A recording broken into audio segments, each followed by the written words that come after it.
Hey guys, welcome back to our YouTube channel, Tech It Simple. Today, in this video, let's learn about how to reset your password on HSBC UK Bank online banking.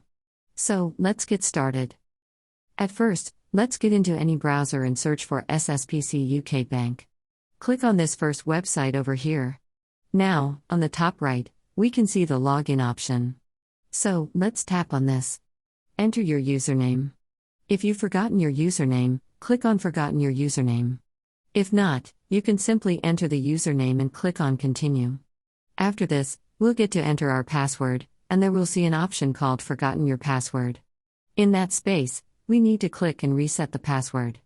If you have forgotten your username, simply click on Forgotten your username over here.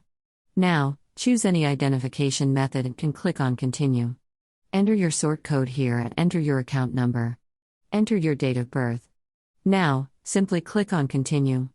After this, verification of your identity details will be done, and you'll get a code in your email or phone number to reset your password. So, this is all we can do to reset our password on HSBC UK Bank online banking. I hope you liked the video. Please do like and subscribe. Thanks for watching.